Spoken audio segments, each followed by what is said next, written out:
Hello అందరికీ, ఇవాళ మనం వంకాయ ఆలుగడ్డ కర్రీ సింపుల్గా ఎలా తయారు చేసుకోవాలో చూద్దాం. ఫస్ట్ నూనె వేడెక్కాలి. వేడెక్కాక జీలకర్ర వేసుకొని జీలకర్ర చిటపటలాడాలి. తర్వాత ఆవాలు వేసుకోవాలి. ఆవాలు చిటపటలాడాక ఉల్లిపాయ ముక్కలు వేసుకొని వేయించుకోవాలి. ఉల్లిపాయ ముక్కలు కొంచెం వేగాక పచ్చిమిర్చి వేసుకొని వేయించుకోవాలి. నేను ఈ కూరలో మొత్తం పచ్చిమిర్చి వేసే వండుతున్నాను, కారపొడి ఏం వేయట్లేదు. తర్వాత వేయించిన జీలకర్ర మెంతి పొడి వేసుకొని కలుపుకోవాలి.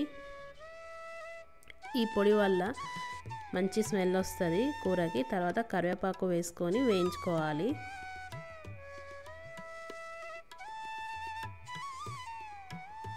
ఈ విధంగా వేయించుకున్నాక అల్లం వెల్లుల్లి పేస్ట్ వేసుకొని వేయించుకోవాలి పచ్చివాసన పోయేంత వరకు.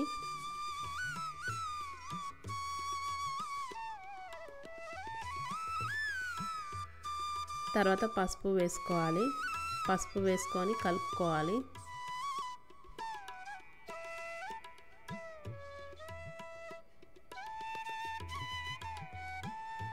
తర్వాత కట్ చేసి పెట్టుకున్న ఆలుగడ్డ ముక్కల్ని వేసుకొని కలుపుకోవాలి.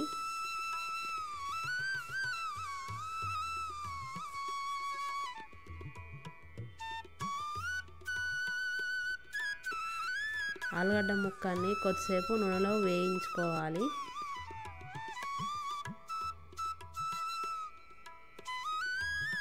ఇలా మగ్గిపోయాక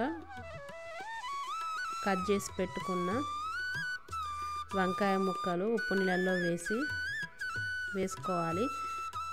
ఉప్పు నీళ్ళ నుండి తీసేసి ఇందులో కూరలో వేసుకొని కలుపుకోవాలి.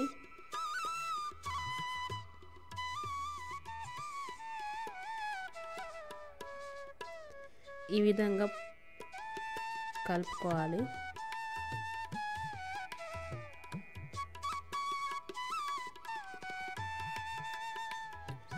కొద్దిసేపు వంకాయ మగ్గించుకుందాం.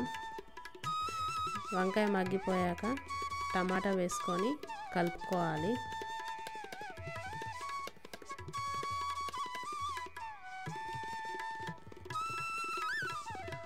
కూర ఈ విధంగా మగ్గిపోయాక సరిపడా ఉప్పు వేసుకొని కలుపుకోవాలి.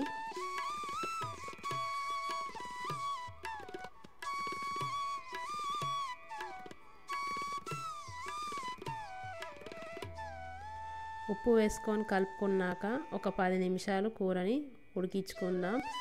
మధ్యలో కలుపుతూ ఉండాలి, లేకపోతే అడుగంటుతుంది కూర. స్టవ్ సిమ్లో పెట్టి కూరని ఉడికించుకోవాలి. కొంచెం కూర దగ్గర పడేంత వరకు ఉడికించుకుందాం. ఈ విధంగా కూర దగ్గర పడ్డాక స్టవ్ ఆఫ్ చేసేసి వేడివేడిగా చపాతీలోకి, పూరీలోకి, వేడివేడి అన్నంలోకి తింటే చాలా బాగుంటుంది రుచి. అంతే, ఎంతో సింపుల్గా ఆలుగడ్డ వంకాయ కర్రీ తయారైపోయింది.